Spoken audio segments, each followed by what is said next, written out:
Mike, you had a very interesting story. You were looking forward to going out and covering this one. Local athlete gone famous here, Johnny Weir, was in town for a book signing. He has a book out. This is the figure skater, 3-time U.S. champion, been to the Olympics, and yet I don't think he gets all the credit in figure skating he deserves.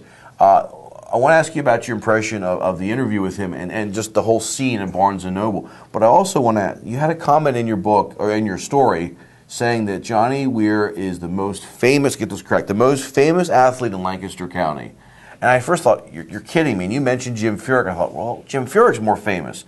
Tommy Herr, Bruce Sutter, Dennison, you know, what's his first name? Doug. Doug Dennison, he was there with the Cowboys. Wally Walker. I started thinking about it, and on a bigger scale of things, Johnny Weir probably is the most famous athlete. Don Wirt, Gene Garber, to come out of Lancaster County. Johnny Weir, right here. Explain it a little bit more. Well, you know, I don't think when his playing career is over, Johnny Weir is going to be working at the Mannheim Auto Auction, you know, like some of these other guys. But, I mean, Johnny Weir is, we're talking about fame, just pure fame. The way that TV stars are famous. You know, I think those other guys that you mentioned were certainly famous within their own sport, and deservedly so. And I mean, that's another issue. I was just talking about fame. As far as my impressions of Johnny Weir, I mean, I thought he was. It was fun to talk to him. It was fun to watch him interact with people. It was fun to watch the crowd that he attracted to this book signing at Barnes & Noble. I really enjoyed it. And I think he's an interesting character because of the criticism that he gets from what to me is some strange sources. I mean, one of the things I actually wrote in the story is it's almost like the critics are like, he's too gay for figure skating? Can you be too gay for what? I mean, so a lot of that stuff is I sort of, in his defense a little bit, but you know, an interesting character. I had a lot of fun with it. Any impression from him that you went in thinking one thing and he sort of changed that by his answers to questions or the way he conducted himself with you? You did an interview with him behind before it started. Yeah, just it was a one-on-one back in the back, and he was filming. He has this reality TV show which is kind of like just like a documentary on his life. So the film crew was there filming him, and did they film you too? Yeah, absolutely. I had to sign a release. Sundance. It's on the Sundance channel. Check your local listings. I think it's on Tuesdays.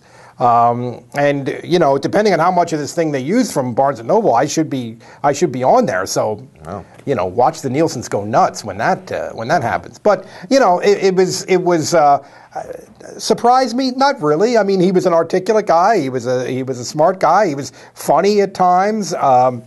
He's colorful, to say the least. And you know, it was about what I expected, and in a good way.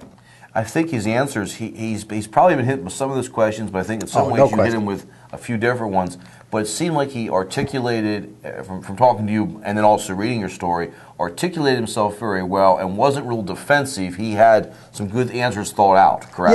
Yeah, he did, and there's no question. I mean, you know, he's got this obsession with Russia, so of course he's been asked 100,000 times about that. So he has like 100,000 different answers. I asked him about it. He talked about it a little bit. Then in the Q&A outside when he was signing the book, somebody asked him about it, and he launches into, well, my mom was a secret communist when I was growing up. So, you know, which is a fun answer. Just throwing it off, you know, that kind of thing. We'll go one back to the famous person here, famous athlete. Tommy Herr, World Series, Bruce Sutter, World Series. We've had guys that have been very successful, but on the bigger stage of marketing themselves, what Johnny Weir is doing with not figure skating alone, people won't remember that. They're going to remember him for judging on a reality ice skating celebrity show. They're going to remember him for Sundance, the book. He's marketed himself and been a genius behind some of that stuff and where he's done. I think where he is now is nowhere compared to where he's going to be. Yeah. I think 10 years from now, the figure skating thing will almost be a footnote, but we'll still know who Johnny Weir is. He's still going to be out there. I just sense that he's a guy who is going to have a career in public life in a variety of different. It could have to do with fashion. It could have to do with reality television. It could have to do with in a tangential way with figure skating. But I don't think directly figure skating. But he is going to be one of those guys who's famous for being famous to some extent.